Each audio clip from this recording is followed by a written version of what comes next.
নমস্কাৰ ষ্টুডিঅ'ৰ মাজত মই মিনহাছ এই মুহূৰ্তৰ এটা গুৰুত্বপূৰ্ণ খবৰ ল'বৰ কাৰণে চেষ্টা কৰিছো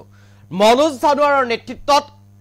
আপ অসমত বৃহৎ সম্প্ৰসাৰণ এজন উপসভাপতি 8জন সাংগঠনিক সম্পাদক আৰু 13জন যুটীয়া সাংগঠনিক সম্পাদকৰ দায়িত্বত বহুৱা হৈছে আৰু এক বৃহৎ সম্প্ৰসাৰণ কৰা হৈছে আৰু ইতিমধ্যে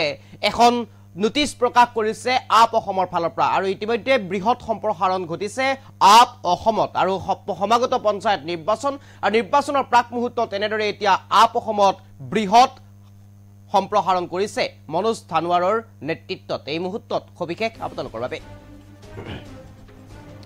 মনোজ ধানোৱাৰৰ নেতৃত্বত ৰাজ্যিক আপৰ সম্প্ৰসাৰণ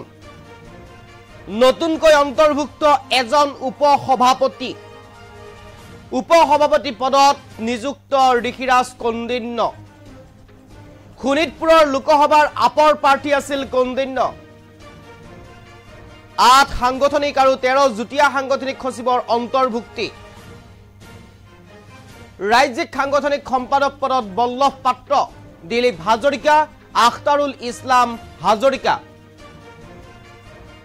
জয়ন্ত শইকীয়া দিব্যজ্যোতি শৰ্মা মহাবীৰ বাস্কে এয়া হৈছে সাংগঠনিক সম্পাদকৰ দায়িত্বত নতুনকৈ দিয়া হৈছে নতুনকৈ নিযুক্ত ভৈৰৱ গগৈ ফুডিং টেৰাং যুটীয়া সাংগঠনিক সম্পাদক পদত অনন্ত গগৈ যুগান্ত বৰা ডক্টৰ দেৱব্ৰত গগৈ ডক্টৰ ইব্বত আলী আৰু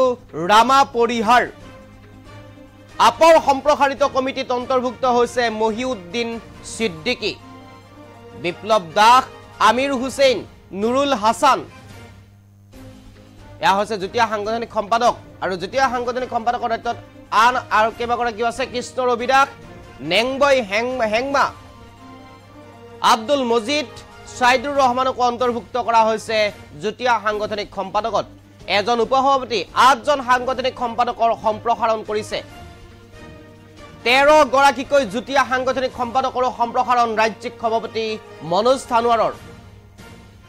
সমাগত পঞ্চায়ত নিৰ্বাচনৰ প্ৰাক মুহূৰ্তত এনেদৰে এতিয়া আপ অসমত বৃহৎ সালসলনি কৰিছে বৃহৎ সম্প্ৰসাৰণ ঘটাইছে আৰু ইতিমধ্যে এখন এনাউন্সমেন্ট প্ৰকাশ কৰিছে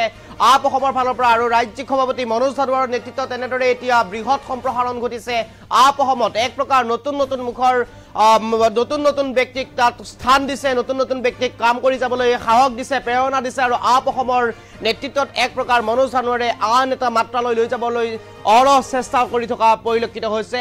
আপ অসমক আৰু এনেদৰে এতিয়া পৰিলক্ষিত হৈছে নতুন উঠি অহা যুৱ প্ৰজন্মক আপ অসমত